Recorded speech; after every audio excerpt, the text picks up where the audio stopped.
Right, that's all the magician's vests. Now, where are his socks? I can smell them. Ah, there they are. What have we got here? There's a yellow one. Right, let's see if I can find the other yellow one. Oh, there's a red one. Well, maybe I can find a pair to that. No. Ah, there's a pair for the yellow, so I've got a pair of yellow. Now, where's the other red, I wonder? Oh, well done, Toby. I see you're sorting out all the washing. Yes, I've put all your vests down here, you see? Good. And now I'm sorting your socks into pairs. Ah. There's a yellow pair here, and... there's a red pair. Jolly good. Now look, here's some more clothes. Oh, They were left on our doorstep. aren't they small? They look like dolls' clothes. Do they belong to Sarah and Davy? No. These clothes belong to the Wideawake mice. Don't be silly. Mice don't wear clothes. These do. Oh. You see, they're not ordinary mice. The Wideawake mice used to be toy mice. But then, one night, they came to life. Oh, tell me about that. I will, but first, we must push the washing into Cauldron. Washing day again. I do wish you'd do the washing in something else. Magic cauldrons are for mixing spells in. And for doing washing in. Now, that's all our dirty clothes and all the Wideawake mice's dirty clothes. All we need now is some soap flakes. I never know how much to put in. Don't forget the washing song. Oh, I won't. And now, the washing song. Give them a rub, give them a scrub, give them a soaking in the tub. Today's the day we wash the clothes and squash the clothes and slosh the clothes. Today's the day we wash the clothes to get them nice and clean. So give them a rub, Give them a scrub, give them a soaking in the tub.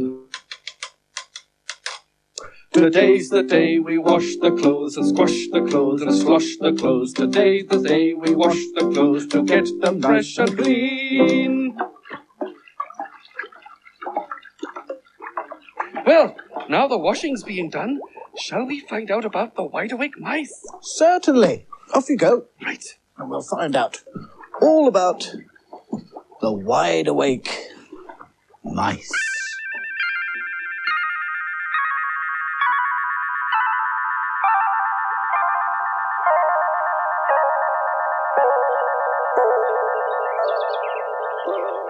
Not far from Puddle Lane in Candletown is a wonderful shop. It's called Mr. Wideawake's Toy Shop. It's full of fascinating toys from all over the world. Birds, bears, dolls, a jack-in-a-box, boats, and standing on a shelf by themselves, a family of toy mice. Mother and Father Mouse had been sold, but all the rest of the family were there. There was Grandmother Mouse, and Grandfather Mouse, Uncle Maximus, and Aunt Matilda, Jeremy and Miranda, and Aunt Jane. Jeremy and Miranda liked to look at Aunt Jane because she looked so cheerful, but they couldn't talk to her and they couldn't move. They were just toy mice. And then, one day, something happened which changed everything. The magician went into the shop. It was almost closing time. There was a strange-looking egg in the shop, and he wanted to buy it. Mr. Wideawake didn't really want to sell the egg. "It costs a lot of money," he said. "Why not buy a mouse instead?" But the magician didn't want a mouse. "I'll take the egg," he said. Mr. Wideawake wrapped it up. The magician had forgotten that he'd got a box of magic dust in his pocket. When he pulled out his purse to pay for the egg, the box came out too. The lid came open, and some of the magic dust fell on the toy mice. The magician didn't know he'd spilt his magic dust. He paid for the egg and left the shop. The town clock struck 6.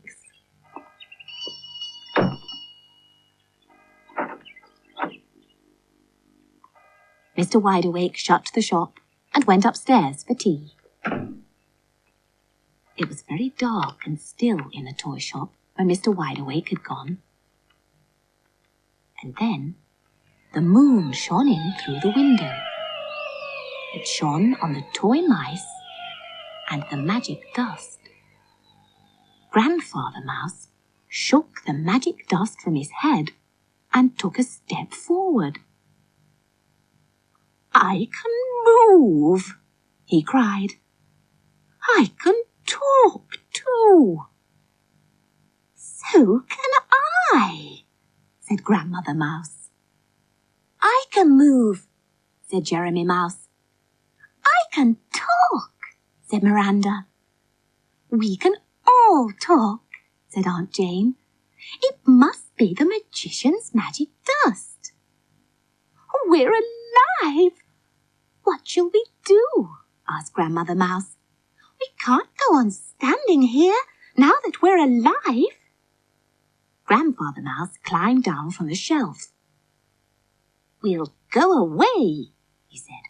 "We'll go off and find somewhere to live. But, how can we get out of the shop?" "Look," said Aunt Jane. "There's a little hole under the door.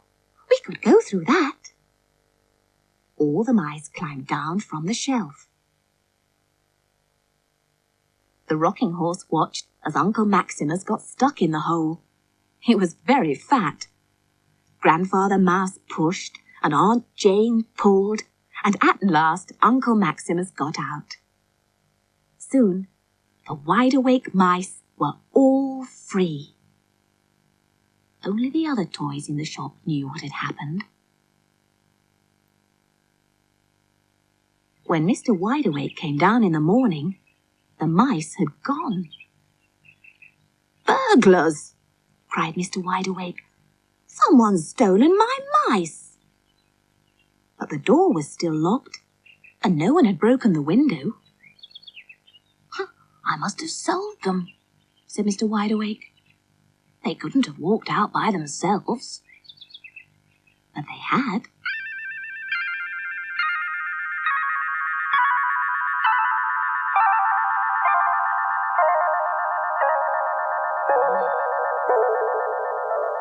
Where did the Wideawake mice go after that? They all came to live in our garden. It took them a long time to get here, and they had lots of adventures on the way. Like what? Oh, well, I'll tell you about them another time. Oh?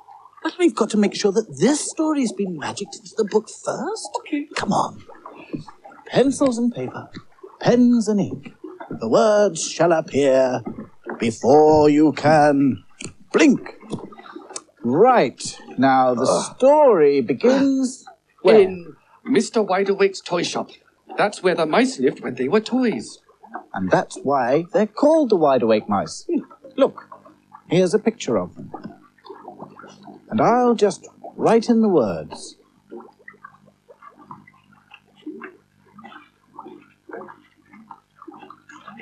The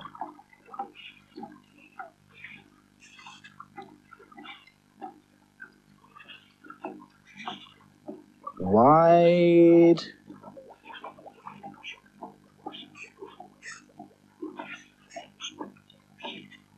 Awake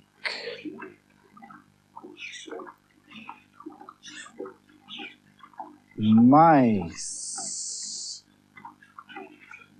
There we are. The Wideawake Mice. Can you remember all their names? let me see. There was Grandfather Mouse and Grandmother Mouse, Jeremy, Miranda, Uncle Maximus, and Aunt Matilda. Well done. That's 6 of them. But there are 7 of them. Who have you forgotten? Oh, I know. Aunt Jane. That's right. Now, they could have stayed toys forever. But one day, I went into the toy shop to buy... To buy an egg. A big greeny brown egg. Yes, I got my purse out to pay for it and spilled some magic dust onto the mice. And that night, when the moon shone on the wide-awake mice... They came to life. Yes, they did. And here's a picture of them. 2 of them coming to life. Which 2 are they? Oh, that's Grandfather Mouse and Grandmother Mouse, isn't it? That's right. Look, it says so underneath. Huh? Grandfather Mouse and Grandmother Mouse. Poor Mr. Wideawake. When he came down next morning, the mice had gone, and he thought he'd sold them and forgotten. Yes, but we know what happened, don't we? Because we've heard the story. And its title is The Wideawake Mice. Jolly good. Oh, listen. It sounds as if Cauldron's nearly finished doing the washing now. Oh, I'll have a look. Finished now. Oh, thank you, Cauldron. They're lovely and clean, and you've managed to spin them nearly dry. And if we hang them on the washing line to air, they'll soon be completely dry, won't they? Let's hang them on the washing line out in the garden. Uh-oh. What's the matter? There are some big black clouds out there. I think it's going to rain. Oh, then we can't hang them in the garden, can we? The clothes won't get dry, will they? No. They'll get wet in the rain. Very wet. I know. Perhaps we should hang the washing line in here. What will you tie it to? We don't have to tie it to anything. At times like this, it's very useful being a great magician. All I have to do is... Oh! Well done! Now all I have to do is whistle up a magic wind. Oh!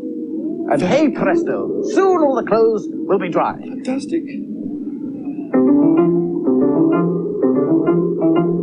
Oh, don't they look fine? Up on the line, blow by that magic wind of mine. Today's the day we air the clothes, a fair wind blows to air the clothes. Today's the day we air the clothes to get them nice and dry.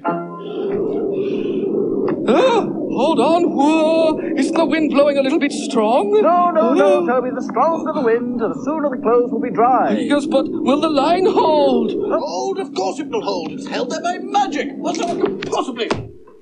Well, that shouldn't have happened. How did it come off?